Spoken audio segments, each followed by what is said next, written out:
కాకినాడ జిల్లా వ్యాప్తంగా ఏర్పాటు చేస్తున్న మండపాల్లో పూజలు అందుకున్న గణనాయకుని ప్రతిమల నిమజ్జనోత్సవ కార్యక్రమం ఈ నెల 16వ తేదీన జరగనున్నదని గణేష్ భక్తులు వారి గణనాయకుని ప్రతిమతో నిమజ్జనానికి తరలి రావాలని నగర గణేష్ ఉత్సవ సమితి పిలుపునిచ్చింది. సమితి ఆధ్వర్యంలో స్థానిక గాంధీనగర్ రైతు బజార్ వద్ద ఏర్పాటు చేసిన వినాయక ప్రాంగణంలోనూ అదేవిధంగా ఆసియానా అపార్ట్మెంట్ స్వాతి ఎన్క్లేవ్లలో ఏర్పాటు చేసిన వినాయక ప్రతిమలను సమితి నాయకులు సందర్శించి పూజలు నిర్వహించారు.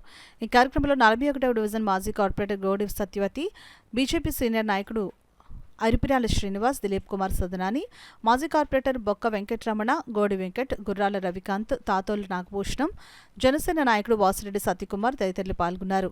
సమితి జిల్లా కన్వీనర్ ఎనిమిరెడ్డి మాలకొండయ్య, దూసర్లపూడి రమణరాజు, దువ్వూరు సుబ్రహ్మణ్యం ఈ సందర్భంగా మాట్లాడారు. జగన్నాథపురంలో 2 బ్రిడ్జిల నడుమ ఉన్నటువంటి వినాయక సాగర ప్రాంగణం, అదేవిధంగా 1 టౌన్ పోలీస్ స్టేషన్ గా ఉన్నటువంటి జెట్టి 1 టౌన్ పోలీస్ స్టేషన్ దగ్గర ఉన్న జెట్టి దగ్గర, అదేవిధంగా బ్రహ్మంగారి గుడి దగ్గర కూడా కార్యక్రమాల్ని 4 చోట్ల ఈ నిమజ్జనోత్సవ కార్యక్రమాన్ని ఏర్పాటు చేయడం జరిగింది. నగర గణేశోత్సవ సమితి ఆధ్వర్యంలో గత 35 సంవత్సరాలుగా మీకు అందరికీ తెలుసు, 35 సంవత్సరాలుగా ఈ కార్యక్రమం జరుగుతున్నటువంటి విషయం మీకు తెలుసు.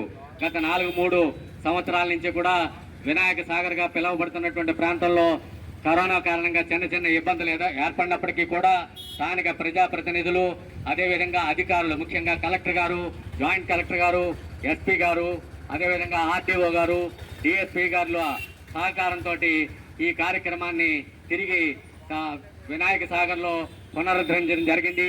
ఈ సందర్భంగా మాకు సహకరిస్తున్నటువంటి స్థానిక కూటమి ప్రజాప్రతినిధులకి, అదేవిధంగా ఈ అధికారులందరికీ కూడా కృతజ్ఞతలు తెలియజేస్తున్నాం. మీరందరూ కూడా రేపు ఊరేగింపుగా ఈ ప్రాంతంలో ఈ ప్రతిమని ఊరేగించి మీరందరూ ఊరేగింపుగా కూడా సమితి ఆధ్వర్యంలో జరిగేటువంటి వినాయక నిమజ్జనోత్సవ కార్యక్రమానికి తరలి రావాలని మిమ్మల్ని అందరినీ సవినయంగా కోరుకుంటూ నాకు ఈ అవకాశం ఇచ్చినటువంటి పెద్దలందరికీ కూడా కృతజ్ఞతలు తెలియజేస్తున్నాను. కానీ హిందూ విశ్వాసం కానీ ఎక్కడా దెబ్బతినకుండా ఉండే విధంగా ప్రజాప్రతినిధులు పరిపాలన కొనసాగించాలి తప్ప ఓటు బ్యాంక్ రాజకీయాల కోసం హిందుత్వాన్ని కానీ హిందూ సమాజాన్ని కానీ హిందువుల యొక్క పండుగలకు కానీ కండిషన్లు షరతులు పెట్టి ఇబ్బంది పెట్టే ప్రయత్నాలు ఏమన్నా ఉంటే అవి వెంటనే విత్డ్రా చేసుకునే విధంగా ముందుకు వెళ్ళాలని కూడా ఈ సందర్భంగా కోరుతూ, రేపు జరిగేటటువంటి నిమజ్జనం ఇప్పుడే మన పెద్దలు సుబ్రహ్మణ్యం గారు చెప్పారు. వినాయక సాగర్లో చాలా అద్భుతమైనటువంటి చరిత్ర కలిగినటువంటి ప్రాంతం అది. బాలగంగాధర్ తిలక్ ప్రాంతంలో వినాయక సాగర్ అని మనం 35 సంవత్సరాలుగా పిలుచుకుంటున్నాం. మళ్ళీ ఈ సంవత్సరం ప్రభుత్వ పెద్దల యొక్క ఆశీస్సులతో మళ్ళీ ఓపెన్ అయింది. అక్కడ మనం నిమజ్జనం చేసుకోవడానికి అన్ని ఏర్పాట్లు కూడా కలెక్టర్ గారు, ఎస్పీ గారు మనకు అందిస్తున్నారు.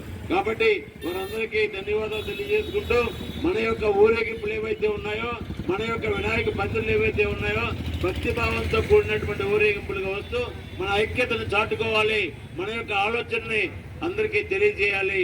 ఈ సందర్భంగా మీ అందరికీ కూడా ఆహ్వానం పలుకుతూ ధన్యవాదాలు తెలియజేస్తున్నాను.